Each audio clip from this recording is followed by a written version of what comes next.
you, I was in Ain Safra, this small town in the middle of the desert.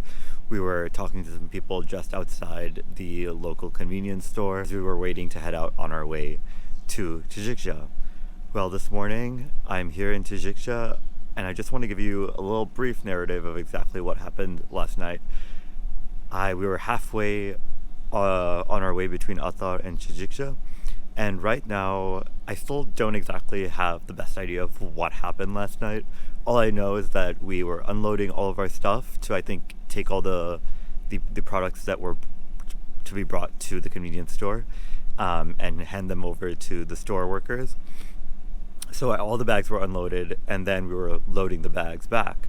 And so when we were done talking to everyone, we were done having our tea, I went and sat back in the vehicle, and I looked behind me, and it's just full of women and children. Now, on our way from Athar to Ain Safra, it was all just full of men. Those were the people that you saw, pushing the car and everything.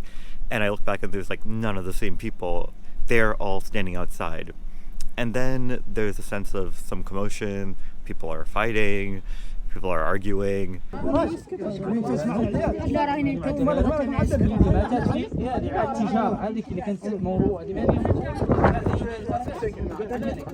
it seems like when I talked to Mohammed, one of the co-passengers, who was able to translate from Hassaniya to the kind of Arabic that I can kind of understand, he told me that the one man who was arguing is actually the owner of the vehicle, and he wanted to displace the passengers who are traveling from Athar with his own family. So those were the women and children.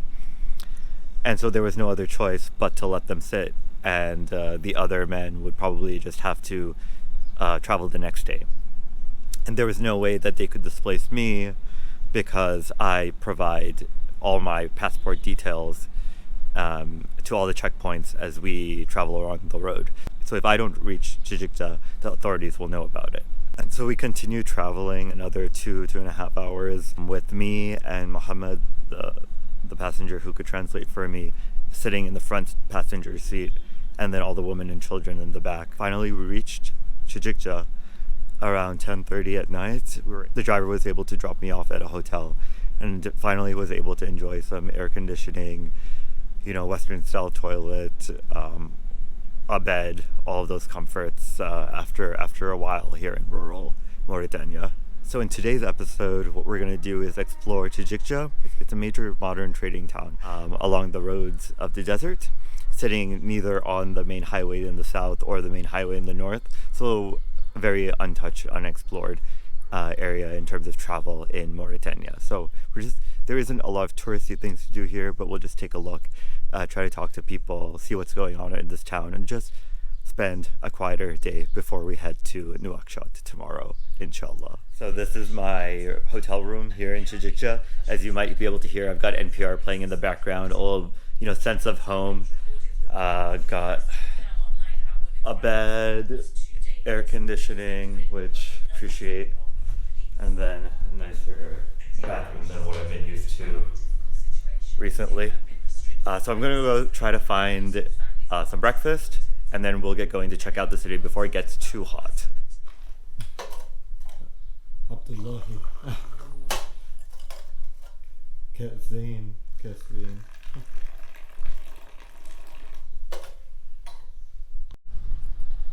So I just had tea with the caretaker of the hotel I'm staying at. Now I figured I'd just take a little walk around Tidjikja until I exactly figure out what to do for the rest of the day.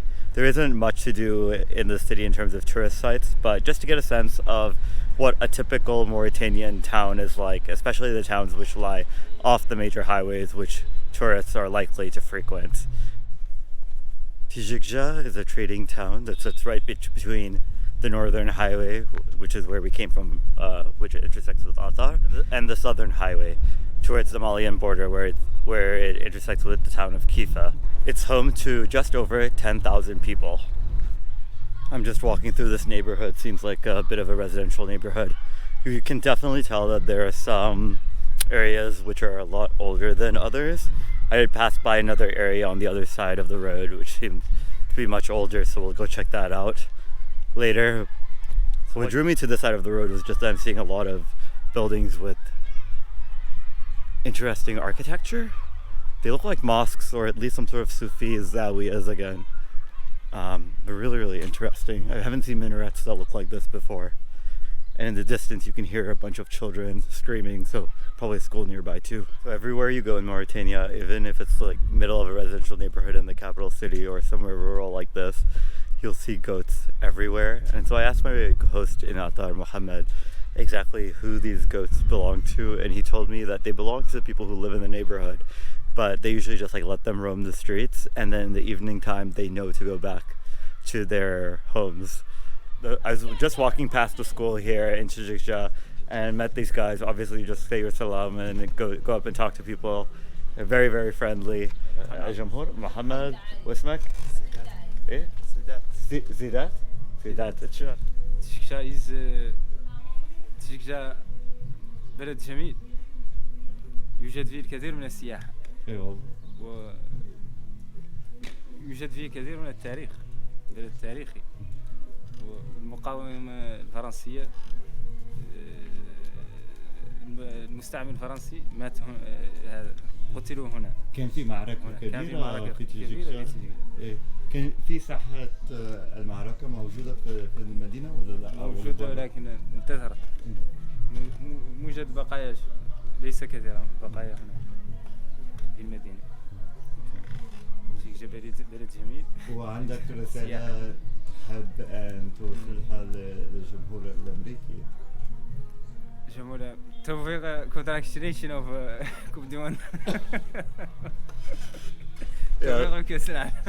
So everyone here is obviously obsessed with the upcoming World Cup. Mohammed here is a fan of Portugal, and I asked him why of all, from Mauritania to Portugal, why? And he said it's only because of Ronaldo.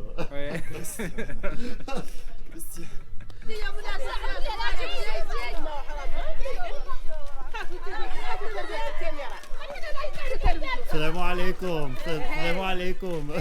بخير لاباس؟ القراية زينة؟ قولوا وهي زينبة؟ كيف درستوا؟ كيف درستوا اليوم؟ درسنا ياسر. ياسر. ياسر. شو درستوا اليوم؟ شنو؟ شو قريتوا اليوم؟ شو قريتوا؟ شو قريتوا؟ شو قريتوا اليوم؟ شو قريتوا اليوم؟ شفتوا امكانياتكم؟ العربية ولا الفرنسية ولا العربية ولا القواعد ولا العلوم ولا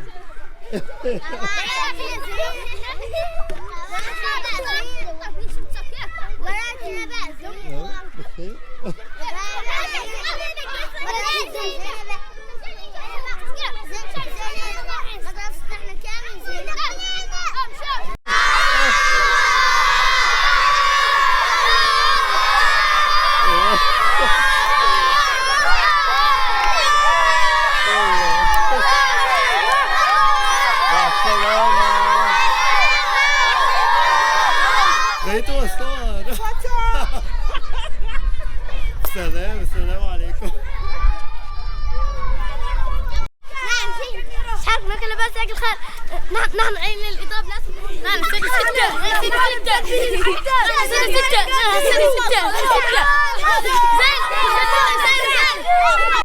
So all these kids just got out of school, and so I was basically stampeded by them, but they're also friendly. Someone just took me by the hand and just told me to follow them, and then some of the women also wanted to be on camera and were trying to dance for the camera. So everyone's so joyful here, it's really incredible, and we're really out in the middle of nowhere in Tidjikja. So I'm telling all the kids that I'm from the US, but I'm Indian origin. Everyone's talking about Shah Rukh Khan, Salman Khan. مين بيحب شاه رخ خان؟ أنا.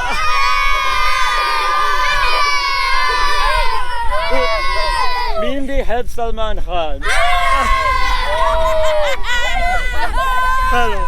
So I think they're both very popular.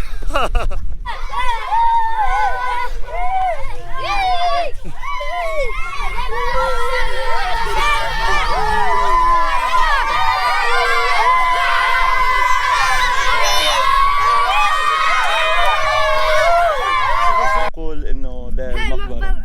إنها مقبرة الميت. مقبرة إنها مقبرة الصالحين.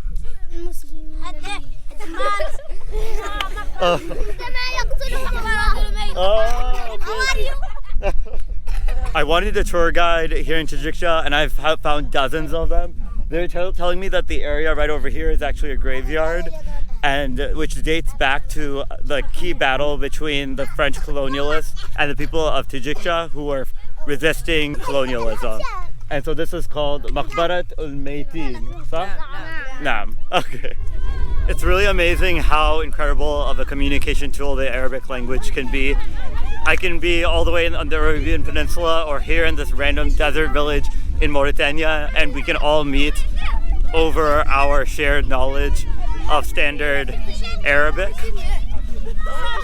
It's a really worthwhile investment if you want to travel this part of the world. The children are all taking me to the souk, the commercial area of Tidjikja right now, and they're all trying to show off their best classroom Arabic. And it's this classroom Arabic, or the Fusha, the modern standard Arabic, which connects us all linguistically, and I can understand it 110% as well as they can.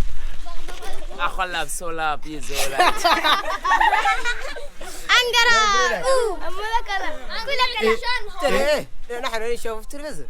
لا في يوتيوب. احنا ما لنا فارح نقدر نهاي بقول اسم ما سمي الشعب الامريكي. ضعبي يا شعب الامريكي انه لا انني في موريتانيا نحن نتمنى ان نلقى عبد الرؤوف سلكين. ونتمنى ان نزور ايضا امريكا في يوم من الايام.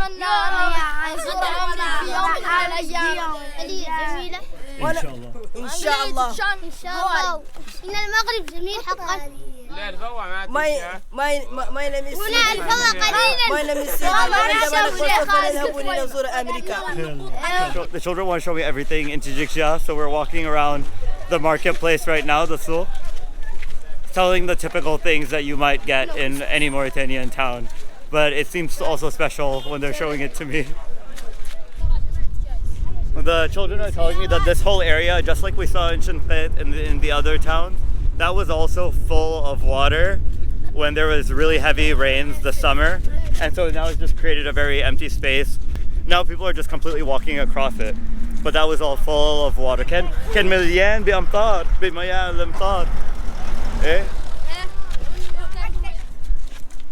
It's so funny because whenever we're walking down the street and one of their teachers passes by, they all get really afraid and cover their face and try to run away, telling me that some of these teachers are really strict and like slap their wrists with a ruler.